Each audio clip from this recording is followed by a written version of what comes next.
Around the world, people live in countries and follow those countries' rules, from what they can do to what they can't do, and everything in between. But a country's rules generally apply only to the people who are within its borders, not to people in other countries. And those rules are generally set by the country's government, without interference from other countries. These ideas that countries should be able to choose the rules that govern their society and that they form the main building blocks of the international system stand at the heart of the modern international order. But organizing ourselves into countries is relatively new. This orderly way of divvying up the world was born from a chaotic period of European history centuries ago, when political authority was based on a system called feudalism. In that system, people pledged their loyalty to others who had more resources or military strength. The first type of person was referred to as a vassal. They would provide some type of support to the other person, referred to as a lord. And in return, the lord would offer the vassal military protection, land, or money. On a large scale, these relationships created hierarchies, with laborers pledging themselves to landowners, who pledged themselves to even more powerful landowners, with titles like Duke and Baron, who pledged themselves to even more powerful kings and queens, forming kingdoms and empires. But these arrangements were often messy. Hierarchies overlapped, and vassals often had multiple lords, creating competing allegiances. Plus, feudal arrangements could be inherited through family and marriage, helping to create an interwoven network of lords whose authority overlapped across a mess of territories. In this tangle, lords would often fight to determine whose authority should actually be followed, leading to regular conflict and frequently shifting borders. Making things even more complicated were leaders who held universal claims of authority.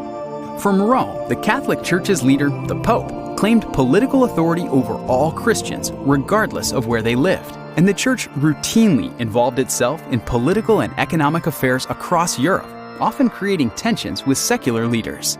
In Central Europe, the Holy Roman Empire made similar claims of authority over all Christians, with at least one emperor declaring himself Dominus Mundi, or Lord of the World. This patchwork of competing claims of authority continued for centuries and ultimately set the stage for the 30 Years' War, one of history's deadliest conflicts. Before the war, many Christians across Europe had split from the Catholic Church and became Protestants, leading to many conflicts. And like much of Europe, the Holy Roman Empire was divided.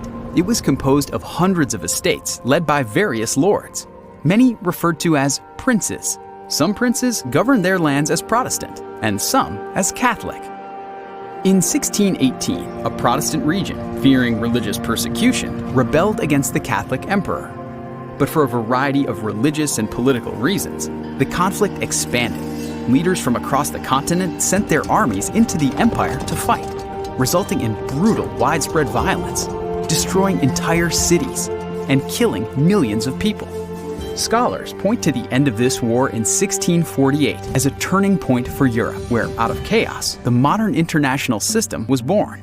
Instead of nebulous kingdoms interwoven with each other, countries start to emerge, interacting with each other based on the understanding that their authority is limited to the territory they actually control.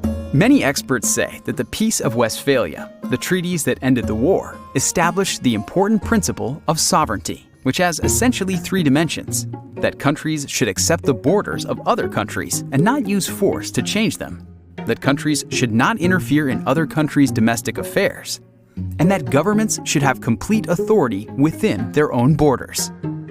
So, under this principle, over time, the tangle of feudal arrangements became less important, and claims to universal authority were ignored.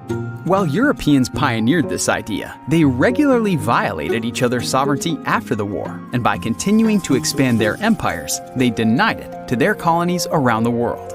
But empires proved hard to maintain, particularly when imperial subjects had different political rights, and when groups within them had different languages, cultures, and ideas. These groups, often referred to as nations, frequently rejected the political authority of the empires. Gradually, as European empires broke apart, new leaders would normally claim authority over only the territory they controlled within specific borders, and in general, respect the same claims of other leaders. Sometimes those borders didn't match the ethnic groupings of the people there, which could cause conflicts. But where they did match, people were often more loyal to their new governments, enhancing their leaders' authority and ability to govern effectively. With more of the world's land divided up into countries, and more of those countries adhering to the principle of sovereignty, the international system became less chaotic. Of course, deadly conflicts would continue to erupt, but when the physical conditions for peace were present, sovereignty created a political and legal basis for more durable periods of order and, over time, the foundation of the international system we know today.